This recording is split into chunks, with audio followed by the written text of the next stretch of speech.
Bonjour à toutes et à tous et bienvenue sur notre chaîne YouTube. Je suis très heureux de vous retrouver pour vous partager la suite de ce que Pasteur Jonathan vous a prêché dimanche matin dernier, à savoir que Jésus va rejoindre ses disciples en marchant sur l'eau.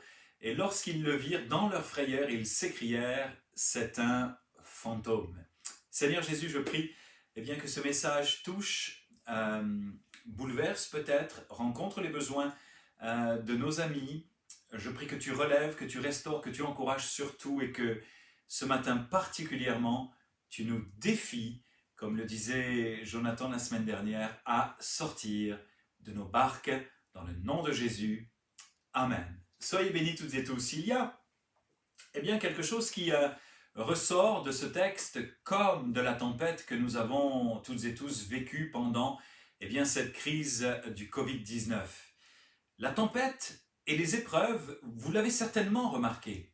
Et c'est d'ailleurs ce que le texte de Matthieu 14, 22, vous le relirez à la maison, je ne vous en ai pas fait la lecture, mais vous le connaissez maintenant, révèle.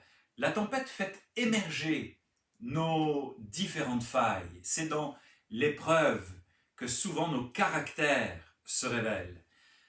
Je peux avoir peur ou faire preuve de témérité.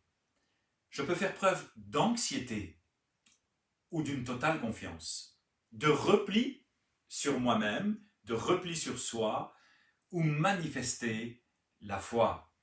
Je peux faire preuve également dans les moments de crise et les moments de tempête tels que nous les avons vécus, d'immobilisme ou de créativité. Il est absolument incroyable de constater que ces deux tendances sont encore vraies aujourd'hui, dans la mesure où beaucoup de croyants, beaucoup de chrétiens sont restés comme figés et paralysés par la peur, alors que d'autres ont saisi l'opportunité dans cette épreuve de faire preuve justement de créativité. Mais la question que j'aimerais vous poser ce matin est la suivante.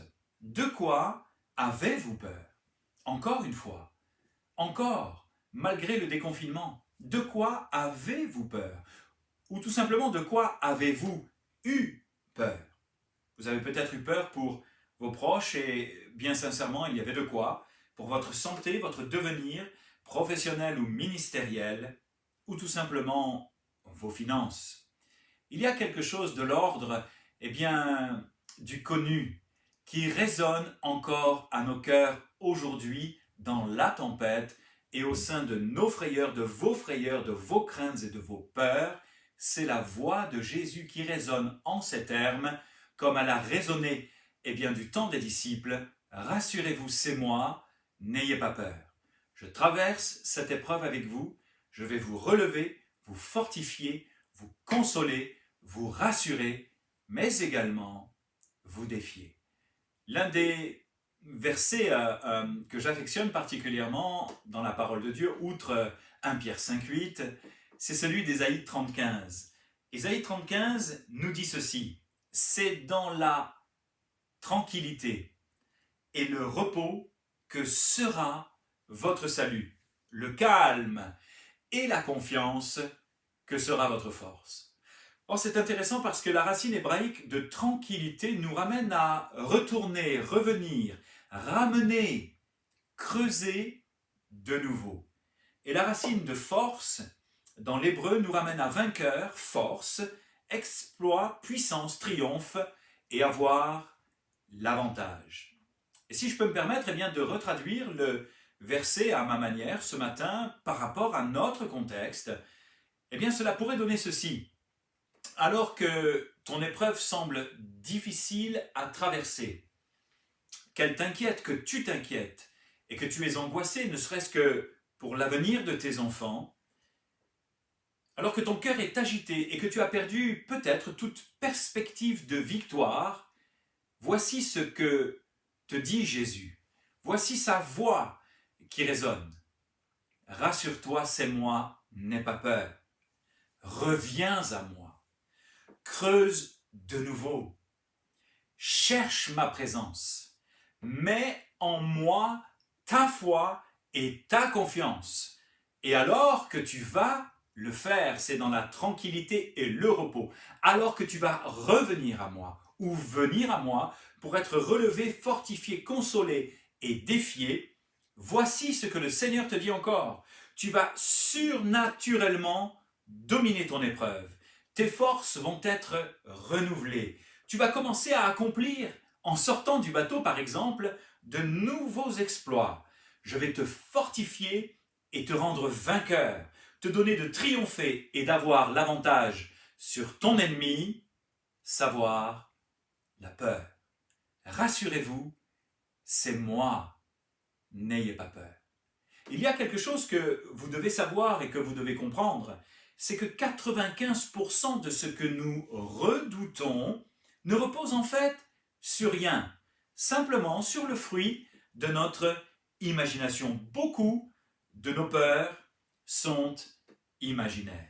C'est pourquoi il me semble intéressant de vous communiquer ceci encore une fois. N'aie pas peur d'entrer de plein pied dans ce à quoi il te destine, malgré les apparences. Fortifie-toi dans les promesses. N'aie pas peur d'entrer dans les rêves, dans les plans et les projets qu'il a formés sur toi. Même s'il te semble que dans peu de temps, tu vas frapper, probablement nous allons frapper sur la planète entière, comme les spécialistes aiment à le dire, une crise financière particulièrement difficile à traverser. Moi, je ne veux pas regarder à ce que les gens nous annoncent. Je veux regarder à Christ, car il est le seul qui soit capable de me défier, de me rassurer et de m'encourager, de me faire entrer dans ma destinée. N'aie pas peur d'entreprendre, n'aie pas peur d'innover, de faire ce que personne n'a encore jamais osé faire.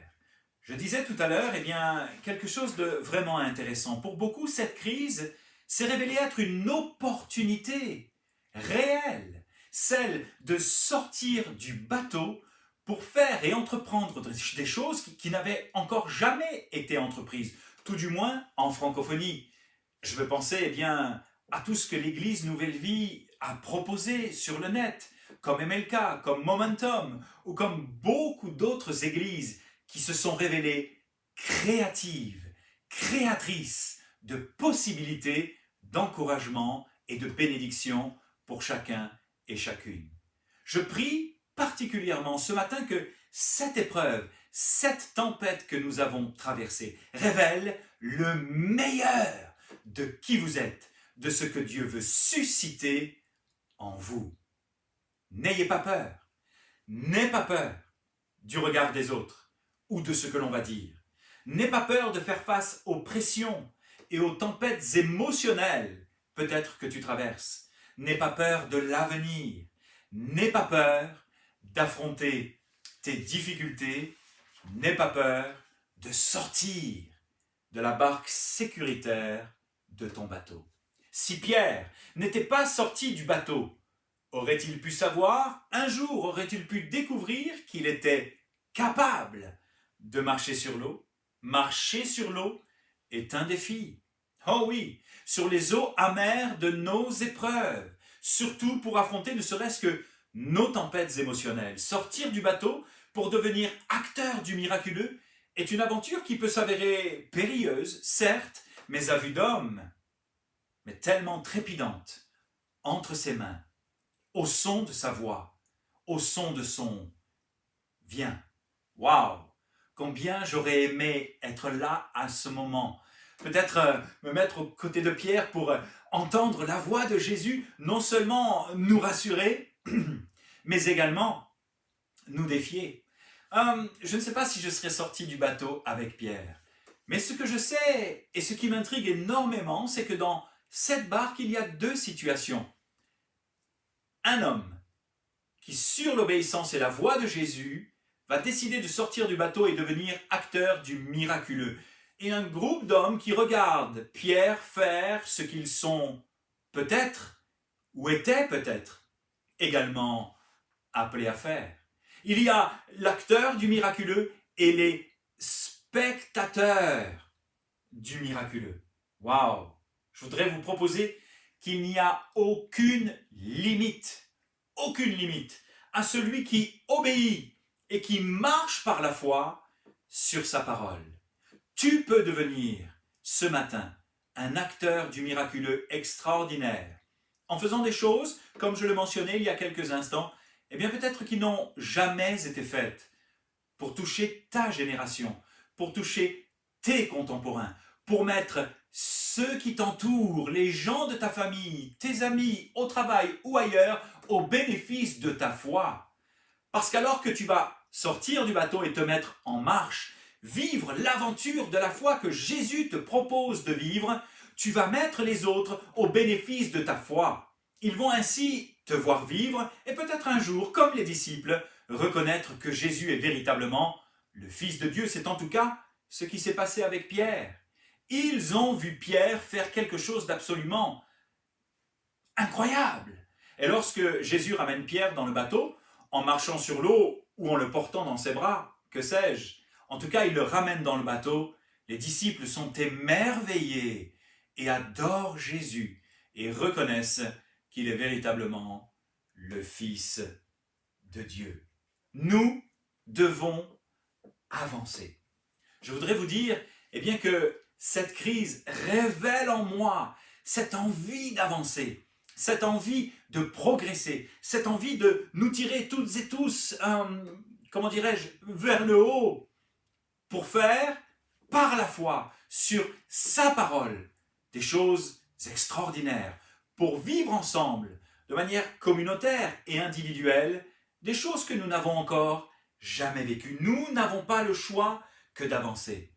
Je voudrais vous proposer que je préfère vivre l'aventure de la foi en me trompant ou en doutant, peut-être comme Pierre qui va se rendre compte que ce qu'il est en train de faire est totalement fou et qui, pris par le doute, va couler, mais va avoir encore la ressource de crier à Jésus pour être sauvé. Je préfère sortir du bateau, vivre l'aventure de la foi, parce que la racine grecque de marcher nous ramène à vivre, c'est le même mot en hébreu pour vivre. Je préfère vivre l'aventure de la foi, que la vie de la foi m'anime, me tromper éventuellement ou douter plutôt que de ne rien faire.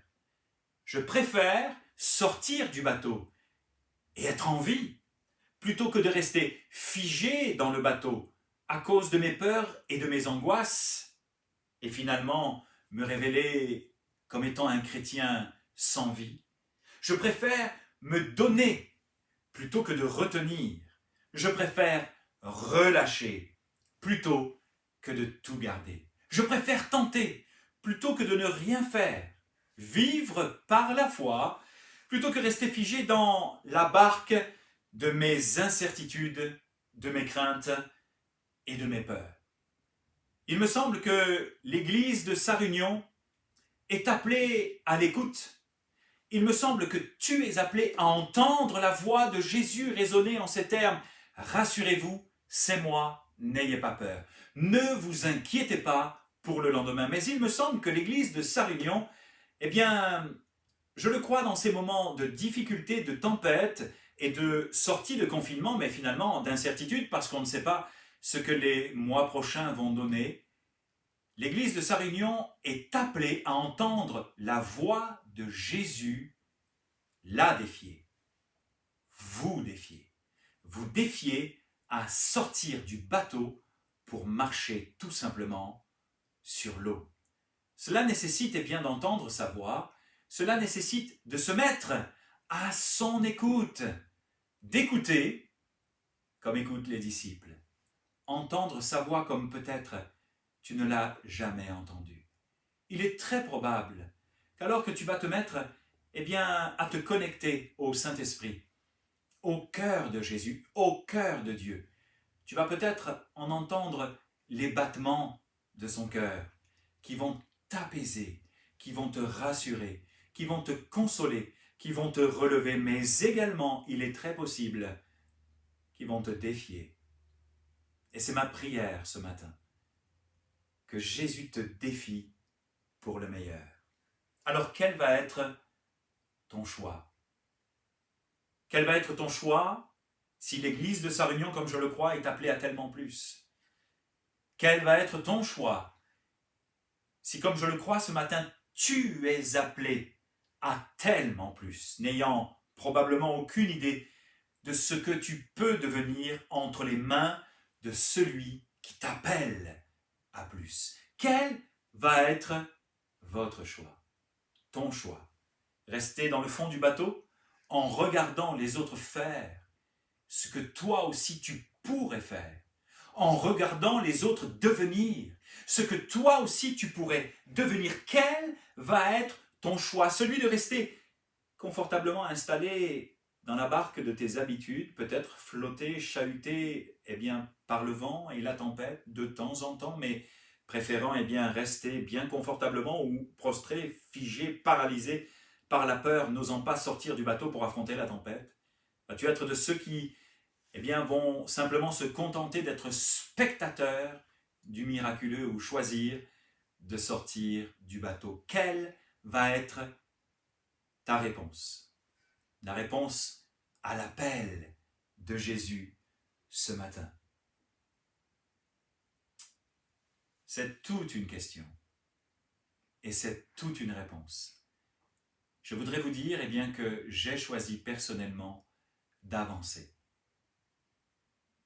Et vous? Soyez bénis. Seigneur Jésus, je te prie maintenant d'apaiser le cœur de mes amis, de leur faire du bien, de les relever, de les consoler et de les fortifier pour tous ceux et toutes celles qui en ont besoin. Et je prie vraiment de tout cœur que ta voix résonne en termes rassurants, mais aussi en termes de défis. Défie-nous. Défie-nous à aller plus loin pour gagner, Seigneur, cette ville à toi. Défie-nous afin de sortir du bateau, faire résonner en nos cœurs ce viens. Avance, ne te décourage pas, vas-y, let's go, innove, invente, crée pour le meilleur.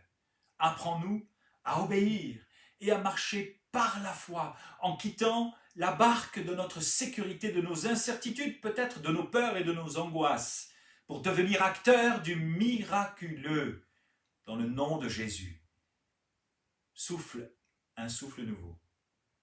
Je prie pour Pasteur Jonathan, pour l'équipe pastorale, pour l'Église, afin, Seigneur, que tu touches les cœurs, tu touches nos cœurs, que d'un même esprit et d'une même âme, Seigneur, nous sortions de notre barque pour vivre l'aventure de la foi, celle à laquelle tu nous destines, dans le nom de Jésus. Amen. Rassurez-vous, c'est lui. N'ayez pas peur.